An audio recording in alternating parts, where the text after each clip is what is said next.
The word percentage comes from Latin, and when you do French, you hear about cent, which is 100.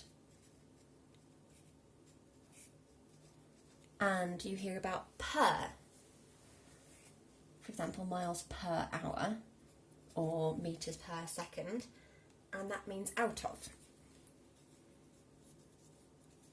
So when we put those two together, percent, that means out of 100. So I've started off with 100 square.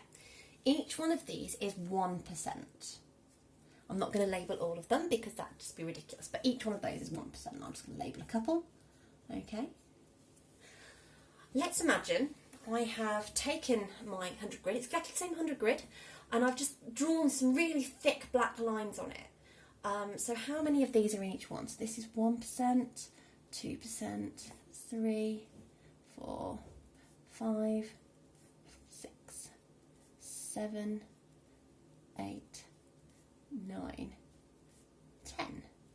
10%, and each of those are exactly the same. So this is 10%, this is 10%, and so on. Okay. What I've done now is I've removed these horizontal lines. So it's exactly the same diagram. I've squished it up a bit because I don't have to draw a square every time. But it's the same idea. I've just removed the sideways lines. So this here is 10%. This here is 10%. Okay.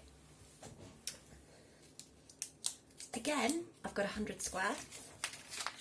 And again, each little square is worth 100%. Sorry, it's worth 1%. 1 out of 100. This time, I've drawn some different black lines on my 100 square, and in each one, I've got 25 little squares, which means I've got 25% in each section.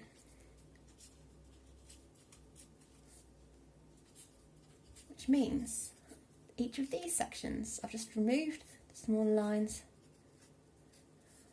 and each of those sections is 25%. Okay, so what have we learned? We've learned that to find 10%, we divide by 10, and to find 25%, we divide by 4. Remember when we were doing decimals and we looked at the 100 square that way? So 25% divided by 4, 10% divided by 10. When we've done that, we can then work out 20%, because 20% is 10%. Add another 10%. Excellent. If we want 75%, or to get 75%, I do 25%, and I add another one, and I add another one. So once we've got these building blocks here, we can make lots of different amounts. And we can even make 5%, because 5% is half of 10%, which means we have to do 10% divided by 2, and then we've got 5% as well. Those are the building blocks you need to do the homework.